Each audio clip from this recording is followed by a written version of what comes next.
Hello everyone, welcome back to Dakshata academy channel. तो last topic जो हमने केमिस्ट्री में देखा वो हमने पूरा पढ़ लिया था, फ्यूल यानी कि ईंधन, और साथ ही हमने कुछ क्वेश्चंस उसके बारे में डिस्कस कर रहे थे कि लास्ट प्रीवियस ईयर्स जो आ चुके हैं क्वेश्चन पेपर्स में वो हमने डिस्कस कर लिए थे। तो आज हम आगे बढ़ते हैं। तो केमिस्ट्री सीरीज में आज का जो हमारा नेक्स्ट टॉपिक है बहुत इंपॉर्टेंट है, वो है आपका पॉलीमर। तो मल्टीपल चॉइस क्वेश्चन, बहुत फैक्चुअल क्वेश्चन जो है इस टॉपिक से पूछे जाते हैं। तो पॉलीमर यानी कि बहुलक, तो कैसे क्वेश्चन पूछे जाते हैं इस टॉपिक से? मान लीजिए क्वेश्चन आपको आ गया कि जो आपका रबर है किस तरह का पॉलीमर है, ये नेचुरल है या फिर आर्टिफिशियल है, या फिर आपसे पूछ लिया जाएगा कि जो आपकी हील होती है, शूज होते हैं, उसमें जो रबर यूज होता है वो कौन सी तरह का रबर जो है यूज होता है। या क्वेश्चन बहुत बार आया है कि जो आप नेचुरल तरीके से जो रबर लेते हैं उसमें क्या पाया जाता है, कौन सा केमिकल पाया जाता है। तो इस तरह के क्वेश्चन आपसे जो है इस टॉपिक से पूछ सकते हैं और आ भी चुके हैं।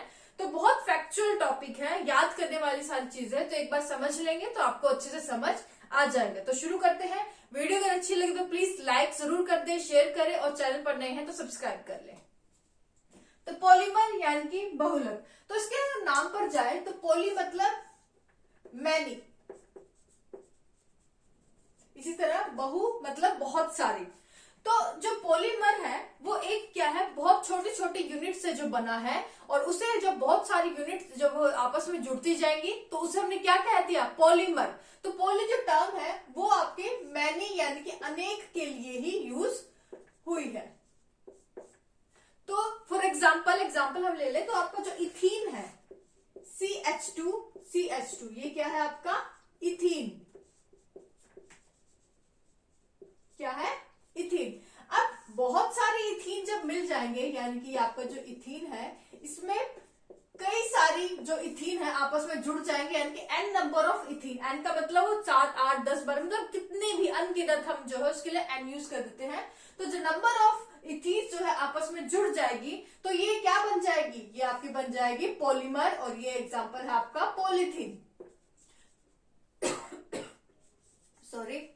तो पॉलीथीन भी क्या है, ये आपका एक पॉलीमर है जो कि बहुत सारी मोनोमर यूनिट, तो एक यूनिट को हम क्या कहते हैं, एक इथीन जो है आपकी एक यूनिट है, सिंगल यूनिट है यानी कि मोनोमर है, और कई सारी मोनोमर जो है आपस में जुड़ती जाएंगी तो वो आपकी पॉलीमर बना लेती है। तो यहाँ पर हमने पॉलीथीन का एग्जांपल देख लिया। तो ये हमने अभी देखा। अब हम देखते हैं कि जो पॉलीमर जब हम बनते हैं, जैसे कि आपको ये पॉलीथीन बना, तो जब ये आपके बनते हैं तो उस दौरान जो है ये कई चीजें अपने साथ जो है वो बाय प्रोडक्ट के रूप में निकालते हैं, अपने साथ कई चीजें जो है निकाल देते हैं, जैसे पानी निकाल सकते हैं, कुछ और भी निकाल सकते हैं। तो इसी तरह से हम देखें तो पॉलीमर जो है आपका यहाँ पर हम देखते हैं दो तरह के हैं, डिपेंड करेगा कि उन पर उनकी बनने की प्रक्रिया के दौरान उनके साथ कौन सा जो प्रोडक्ट है, क्या बायो प्रोडक्ट निकला है।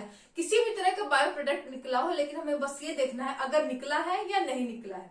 अगर पॉलीमर बनने के दौरान इसके साथ कोई बायो प्रोडक्ट जो है बायो प्रोडक्ट निकला है तो उसे हम क्या कहते हैं, ऐसे पॉलीमर को एडिशनल पॉलीमर, क्या कहते हैं, एडिशनल पॉलीमर या योगात्मक बहुलक। और इसका एग्जाम्पल है आपका पॉलीथीन। मतलब हम एडिशनल जो पॉलीमर है हम उन्हें कहते हैं जब ये पॉलीमर बनेगा, यानी कि जब आपका पॉलीथीन बनता है तो पॉलीथीन बनने के दौरान आपका कोई बाय प्रोडक्ट इसके साथ में नहीं निकलता, कोई कार्बन डाइऑक्साइड, वाटर या फिर ऑक्सीजन कुछ भी इसके साथ नहीं निकलता। तो ऐसे पॉलीमर जिसके जो सिर्फ पॉलीमर ही बनेगा प्योर रूप से, उसके साथ कुछ बायो प्रोडक्ट के रूप में कुछ बाहर नहीं निकलता, उसे हम क्या कहते हैं, योगात्मक बहुलक या एडिशनल पॉलीमर। दूसरा है आपका कंजेस्टेड पॉलीमर। तो कंजेस्टेड पॉलीमर यानी कि संघनित पॉलीमर, और इसका एग्जाम्पल है आपका प्रोटीन।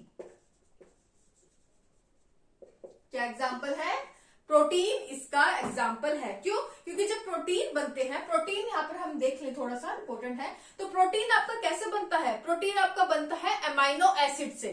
तो कई सारी जो अमाइनो एसिड्स यूनिट है आपस में जुड़ती हैं, तो n नंबर ऑफ जो अमाइनो एसिड जो है आपस में जुड़ेंगी तो वो क्या बना लेती हैं, वो आपका प्रोटीन प्रोटीन जो है बना लेती है।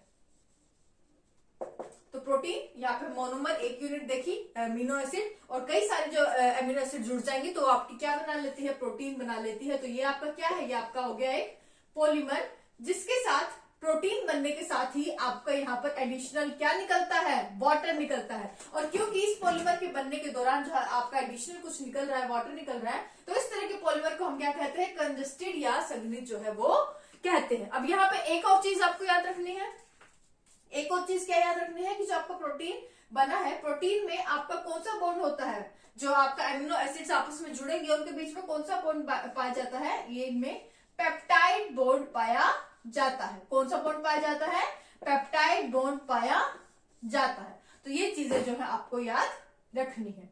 तो ये हम देखते हैं कि पॉलीमर जो है इस पर डिपेंड कि किस तरह से बन रहा है, उसमें कोई एडिशनल चीज उसके साथ निकल रही है, तो उसके आधार पर ये आपका दो तरह का पॉलीमर होता है।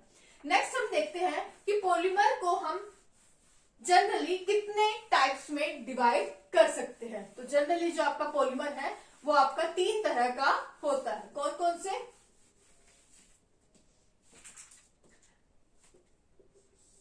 पहला है आपका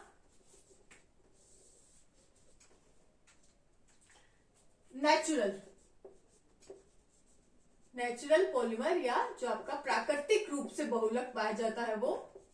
उसके बाद है सिंथेटिक या संश्लेषित रूप से जो आपका हमें पॉलीमर मिलता है वो। और तीसरा है आपका सेमी सिंथेटिक, यानी कि अर्ध संश्लेषित। तो तीन तरह के आपके पॉलीमर होते हैं। नाम से पता लग रहा है नेचुरल यानी कि प्राकृतिक पॉलीमर, जो कि पूर्ण रूप से प्राकृतिक तौर पर पाए जाते हैं। जैसे कि कोई भी पॉलीमर होगा जो आपके प्लांट्स और एनिमल्स में पाया जाता है, प्लांट्स और एनिमल्स से हम प्राप्त कर सके, यानी कि वो नेचुरल तरीके से हम उसे ले रहे हैं, तो उनको हम क्या कहते हैं, उसे हम नेचुरल पॉलीमर कह रहे हैं। तो आप चाहे वो किसी प्लांट से ले रहे हो, किसी एनिमल से ले रहे हो, किसी भी तरीके से, मतलब नेचुरल तरीके से अगर हमें कोई जो पॉलीमर प्राप्त होता है तो उसे हम नेचुरल पॉलीमर कहते हैं। एग्जाम्पल है, इंपॉर्टेंट है लिखने, एग्जाम्पल लिख ले, रबर। तो रबर आपका जो पेड़ से प्राकृतिक रूप से मिलता है हमें। उसी तरह आपकी जो सेलुलोज है वो भी आपके जो है प्राकृतिक तौर पर पाए जाते हैं। तो एग्जाम्पल जरूर लिख ले, इंपॉर्टेंट है। उसके अलावा जो आपका है स्टार्च, ये भी प्राकृतिक रूप में होता है, जो आपके आलू में होता है। और इसके अलावा आप लिख रहे, अभी हमने देखा प्रोटीन भी जो है प्राकृतिक रूप से हमें मिलता है। तो ये आपके जो है नेचुरल पॉलीमर के एग्जाम्पल है। अब सिंथेटिक या संश्लेषित, यानी कि जिसे हम आर्टिफिशियल तरीके से जो है बनाते हैं, बिल्कुल वो हमें प्राकृतिक तौर पर यानी कि किसी प्लांट या एनिमल से जो है वो आपके नहीं मिलता, तो उसे हम क्या कहते हैं कि हम, क्योंकि हमने खुद बनाए हैं, आर्टिफिशियल तरीके से बनाए हैं, तो वो आपके सिंथेटिक या संश्लेषित जो पॉलीमर होते हैं। इसका एग्जाम्पल आप लिख लें, आप भी देखेंगे, पॉलीथीन, पॉलिस्टर, टेफ्लॉन। टेफ्लॉन कहाँ यूज होता है, घरों में। टेफ्लॉन जो आपके नॉन स्टिकी, जो आप तवा यूज करते हैं, कोई बाउल यूज करते हैं, तो उसमें आपने जो परत चढ़ाई जाती है वो टेफ्लॉन की चढ़ाई जाती है। तो टेफ्लॉन। टेफ्लॉन के अलावा जो आपकी पीवीसी, जो आपकी वायर होती है, पॉलीविनिल क्लोराइड की जो बनी होती है, उसमें भी आपका जो है आपका आर्टिफिशियल जो सिंथेटिक पॉलीमर है वो आपका यूज होता है। उसके अलावा आपका जो प्लास्टिक, नायलॉन, तो ये भी आपके जो है इसके एग्जाम्पल है, नायलॉन और प्लास्टिक। तो एग्जाम में अगर पूछा गया टेफ्लॉन किस तरह का पॉलीमर है, तो सिंथेटिक है। सेलुलोज किस तरह का पॉलीमर है, तो वो आपका नेचुरल है। तो ये इस तरह से आपको याद रखना है, एग्जाम्पल आपको सारे याद रखने हैं। अब सेमी सिंथेटिक आ गया, मतलब सेमी सिंथेटिक पॉलीमर उन पॉलीमर को कहते हैं जब आप नेचुरल पॉलीमर में आप एडिशनल कोई चीज आप आर्टिफिशियल तरीके से मिला दे। अर्ध संश्लेषित यानी कि सेमी सिंथेटिक, नाम से पता लग रहा है कि आधा सिंथेटिक और आधा नेचुरल, यानी कि नेचुरल पॉलीमर में जब आप बाहर से कोई चीज मिला दे आर्टिफिशियल तरीके से, तो उसे हम सेमी सिंथेटिक या अर्ध संश्लेषित कहते हैं। फॉर एग्जाम्पल में जो आपकी रबर है, वो आपके नेचुरल तरीके से जो है आपके हमारे अवेलेबल है। और इसमें हम अगर सल्फर मिला दें, और इस प्रोसेस को हम क्या कहते हैं, वल्कनाइजेशन। क्या कहते हैं, वल्कनाइजेशन। तो इस तरीके से जो हमारे यहाँ पे रबर तैयार की जाती है, वल्कनाइजेशन, तो इसे हम क्या कहते हैं, ये जो रबर आपके पास बन के आई है जिसमें हम सल्फर मिला देंगे, ये आपकी कहलाती है आर्टिफिशियल रबर। क्या कहलाती है, आर्टिफिशियल रबर जो है ये आपकी कहलाती है। तो ये आर्टिफिशियल रबर के बारे में आपको याद रखना। और ये जो आर्टिफिशियल रबर आपके पास जो मिलकर आती है, नॉर्मल रबर जो होती है नेचुरल तरीके से वो स्ट्रेचेबल होती है, जो हम रबर मिटाने के लिए यूज करते हैं, हेयर बैंड के रूप में यूज करते हैं, कोई भी रबर यूज करते हैं तो स्ट्रेचेबल होती है। और अगर आप चाहे कि उस रबर को आप मजबूती प्रदान करना चाहे तो आप उसका वल्कनाइजेशन कर दे, यानी कि उसमें सल्फर मिला दे, तो वो आपके पास मजबूत रबर आ जाएगी, जिसे हम आर्टिफिशियल रबर कहते हैं, जो कि सेमी सिंथेटिक के अंदर जो है आपकी आती है। आगे बढ़ते हैं। तो ये हमने देखा कि 3 तरह की जो है आपकी रबर जो है आपकी होती है। उसके बाद हम बात करते हैं रबर की ही, जो हमें नेचुरल रूप से मिलती है। तो आपसे पूछा जाए कि रबर जो हमें नेचुरल तरीके से मिलती है, तो अब हम नेक्स्ट देखते हैं कि जो आपका रबर है जो कि हमें नेचुरल रूप से मिलता है, एक तो हमें मिलता है नेचुरल रूप से यानी कि प्राकृतिक तौर से, और दूसरा अभी हमने देखा कि ये आपका सेमी सिंथेटिक यानी कि अर्धसंश्लेषित रूप जिसे हम कहते हैं, आर्टिफिशियल तरीके से भी जो है हम रबर को जो है आपका प्राप्त कर सकते हैं।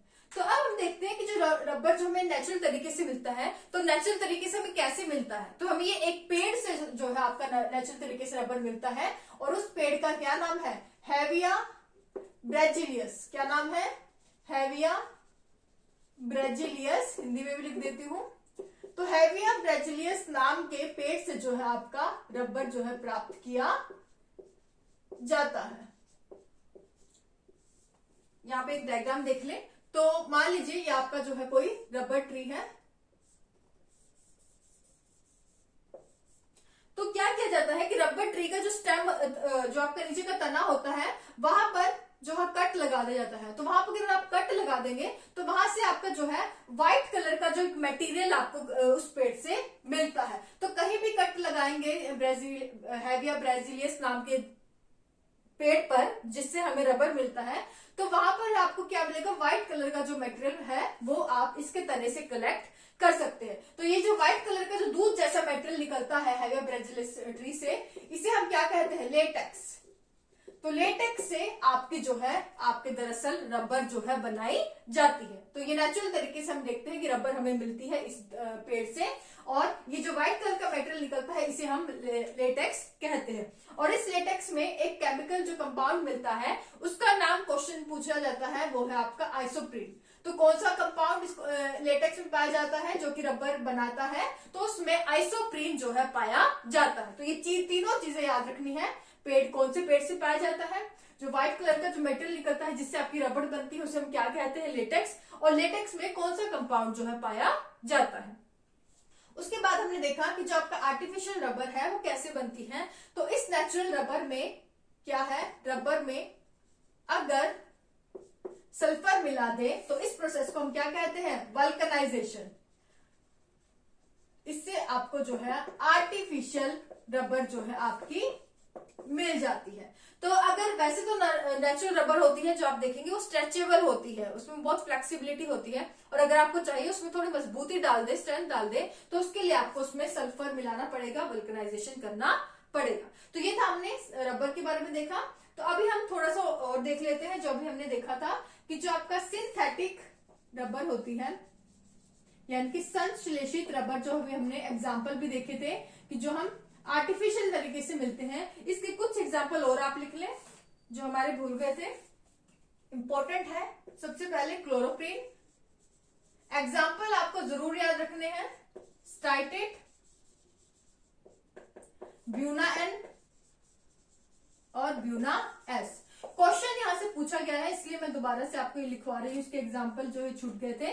तो ब्यूना एन जो है आपका क्वेश्चन आया था, ये कहाँ पाया जाता है, तो ब्यूना एन जो आपके मोटर व्हीकल्स हैं, जो आपकी कार है, आपके जो वायुयान है, उनके टायर में जो है ब्यूना एन जो है आपका पॉलीमर जो है वो आपका मिलता है। इसी तरह जो आपका ब्यूना एस है तो ये आपको कहाँ मिलता है, तो शूज के सोल में जो कि शूज जो आपकी सोल लगी होती है उसमें आपका ब्यूना एस यूज होता है। इसी तरह जो आपकी हील्स होती है सैंडल्स में या फिर जो लड़कों के जो शूज होते हैं उसमें जो हील्स होती है उसमें भी जो पॉलीमर पाया जाता है वो आपका ब्यूना एस जो है पॉलीमर पाया जाता है। तो ये चीजें थी आज की वीडियो के लिए। आज की हम बस इतना ही कवर करेंगे कि जो अलग अलग एग्जाम्पल हमने देखे कि कौन कौन से पॉलीमर के अलग अलग जो टाइप देखेंगे, उन टाइप्स में कौन कौन से एग्जाम्पल हैं। एग्जाम्पल आपको जरूर याद करने हैं, बार बार रिपीट कर रही हूँ। क्वेश्चन आपसे यही पूछा जा सकता है कि क्लोरोप्रीन किस तरह का रबर है, तो सिंथेटिक है। ब्यूना एन कौन सी तरह का रबर है या फिर किसमें पाया जाता है, नेचुरल रबर में क्या पाया जाता है। तो ये सब चीजें आपसे एग्जाम में पूछी जा सकती है। आज के लिए बस इतना ही। Thank you so much.